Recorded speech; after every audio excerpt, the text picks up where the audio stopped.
Hero Governor of Tamil Nadu, Banwarilal Purohit,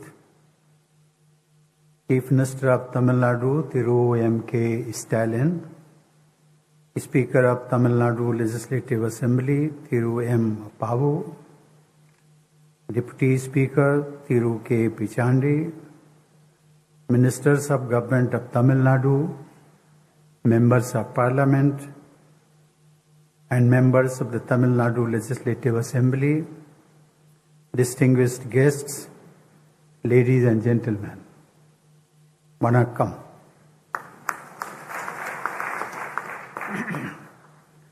I would like to begin my address with a few words in Tamil. Let me make an attempt.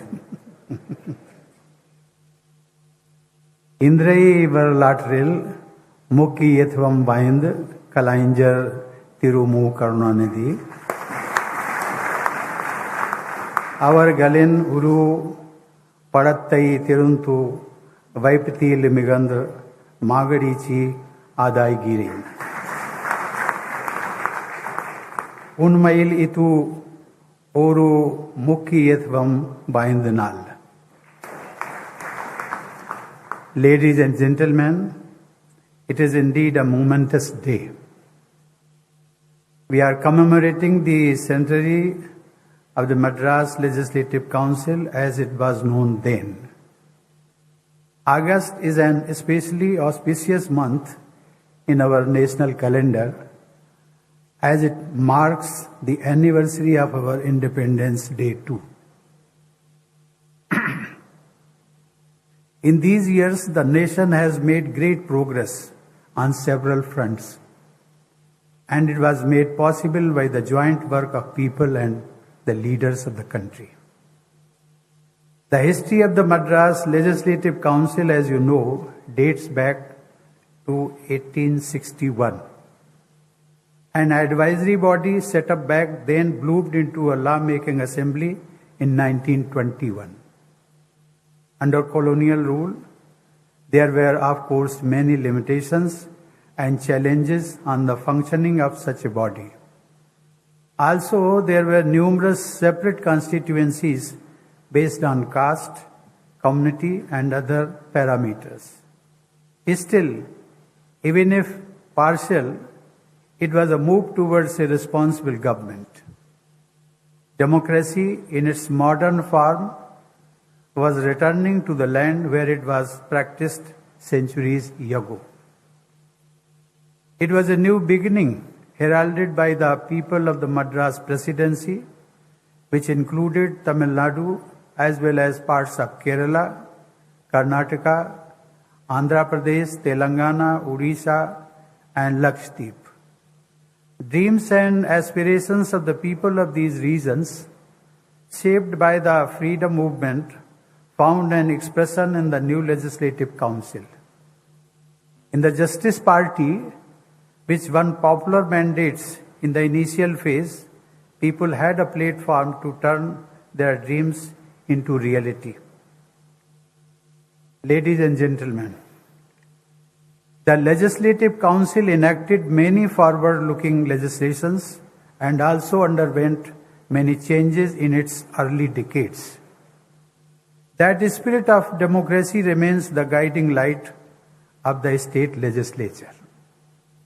It would not be wrong to say that this legislature became the fountainhead of many progressive legislations which were subsequently replicated across the country to empower the weaker sections of society and strengthen our democracy. The Madras legislature had sown seeds of a fully representative democracy form of governance which were realized after independence. This legislature can rightly be credited with nurturing the roots of democracy by focusing on governance to uplift the poor and purge social evils. Politics and governance in the region evolved around positive and rational content that targeted the welfare of those living on the margins. Abolition of the Devdasi system, widow remarriage, midday meals in schools, and distribution of agricultural land to the landless were some of the revolutionary ideas that transformed the society.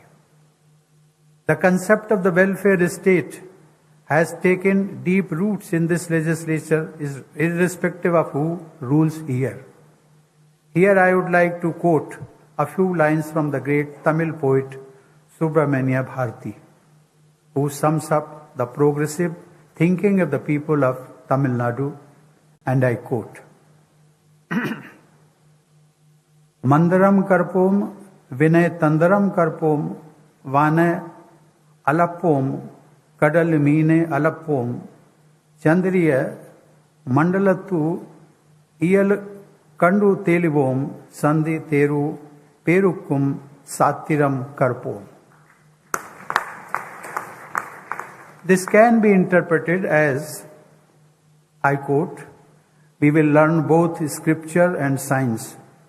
We will explore both heavens and oceans. We will unravel the mysteries of the moon, and we will sweep our streets clean too. Unquote. Ladies and gentlemen, it is indeed gratifying to learn that the legislature has a tradition of honoring the greatest stars of land. The Assembly already has the portraits of some of our greatest heroes, Tiruvallur, Mahatma Gandhi, C. Rajgopalachari, C. N. Annadurai, K. Kamraj, E. V. Ramasamy, B. R. Ambedkar, U.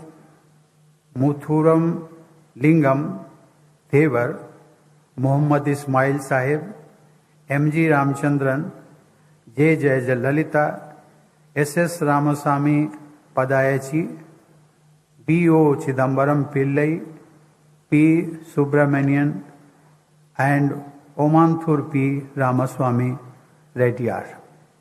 Now this Hall of Fame will also have the portrait of Thiru Karunanidhi, whose entire life was devoted to the people's cause in the state. When I came here, I was thinking about Chakrabarti Rajgopalachari, Gandhiji's conscience keeper and a titan among the freedom fighters. He was the first Indian occupant of the Rashtrapati Bhavan, and his presence graced this august house too. He was the first premier or chief minister of Madras state too. His successors too were exemplary political leaders. Among all Rajaji's successors, however, it is Thiru Karunanidhi who ruled the longest and thus has left a defining stamp on Tamil Nadu. Kalaignar started his political career right in his early teenage years, when India was still fighting for freedom, and he left us only recently. When, as a young boy, fired by ideas, he had started working for the downtrodden, India was in the shackles, exploited under foreign rule for long years, stricken by poverty and illiteracy. When he breathed his last, he must have been satisfied that this land and its people had made astounding progress and development on all fronts. He must have been satisfied too, as he spent every waking hour of his long and productive life in the service of the people of the state and also of the nation. Ladies and gentlemen, what can I say about his contributions to Tamil literature and cinema? What I know is that there are very few political leaders who are so passionate about language. For him, his mother tongue was the object of worship. Tamil, of course, is one of the greatest and the oldest languages of humankind. The whole world takes pride in its rich heritage, but it was Karunanidhi who ensured that it was granted official recognition as a classical language. Kalaignar was a leader in a class of his own. He was among the last links we had with the stalwarts of our national movement. Ladies and gentlemen, it is to those stalwarts as the nation celebrates the 75th anniversary of independence. Our national movement spans from 1857 or even before to 1947. During these decades, there were radicals and revolutionaries. There were pacifists and constitutionalists. They had different methods and they had different visions. But they were united in their reverence for the motherland. Each, in his or her own way, strove to serve Bharat Mata. Like different tributes coming together in a river, they all came together for the cause of national independence. They found a confluence in Gandhiji. Mahatma Gandhi not only personified all that was best in our culture and tradition, but he also improved upon the ideas of several Western thinkers. Alongside him was a legion of patriots, liars, scholars, social reformers, religious and spiritual leaders, and others. Each of them was matchless. Think of Dr. B.R. Ambedkar, such a towering genius and such a visionary. But for each name written in history, books, there were countless others whose names were never recorded. They sacrificed comforts, even careers, and sometimes their lives so that we could live in a free nation. Those few decades, I believe, produced some of the greatest generations ever seen on the face of earth. To them, this country will ever remain in debt. To them, the only tribute we can pay is to be continuously inspired by their lives and their ideals.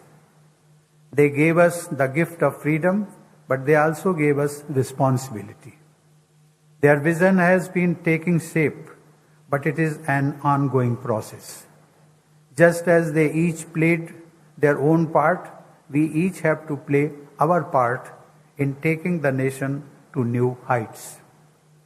I urge the youth, especially to continuously engage with the past in order to understand the present and progress in the future. In the lives of Mahatma Gandhi, Subramania Bharati, and others, you will find answers to questions that are arising in your minds. I find that the young generation is more and more interested in our recent history. They give me the hope that the work of that began with the known and unknown freedom fighters will continue, that India with its wisdom will show the way to the world in this century. Ladies and gentlemen, I congratulate the people of Tamil Nadu on this auspicious occasion. My best wishes to all of you. Thank you. Jai Hind.